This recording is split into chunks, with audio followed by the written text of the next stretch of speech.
జ్వాలాముఖి హిమాచల్ ప్రదేశ్లోని ఒక ప్రసిద్ధ పుణ్యక్షేత్రం.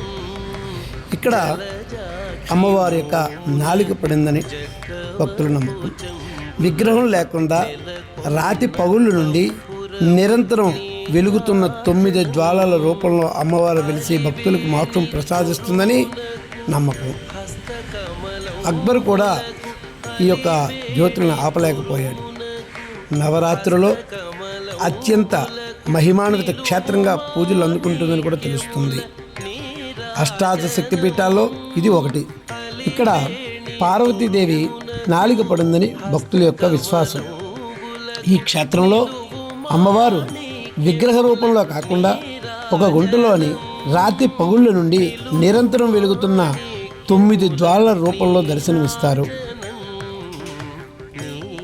ఈ జ్వాలలు మహాకాళి, అన్నపూర్ణ, చండీ, హింగ్లాజ్, విద్య, బస్ని, మహాలక్ష్మి, సరస్వతి, అంబిక, అంజిదేవి వంటి 9 దేవతలకు ప్రత్యేకలుగా పూజలు అందుకుంటాయి.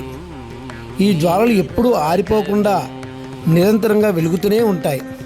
చుట్టూ ఉన్న నూనె వంటి పదార్థం ఉడుకుతున్నట్లు ఉన్నా తాకితే చల్లగా ఉంటుందని అంటారు. గర్భగుడిలో విగ్రహం ఉండదు. జ్వాలలే అమ్మవారి యొక్క స్వరూపాలు. ఈ క్షేత్రం అత్యంత మహిమగలదని, భక్తుల కోరికలు తీరుస్తాయని నమ్ముతారు. నవరాత్రుల్లో ఇక్కడకు పెద్ద సంఖ్యలో భక్తులు వస్తారు. మొఘల్ చక్రవర్తి అక్బరు ఈ జ్వాలను ఆర్పడానికి ప్రయత్నించి విఫలమయ్యాడని చరిత్ర చెబుతోంది.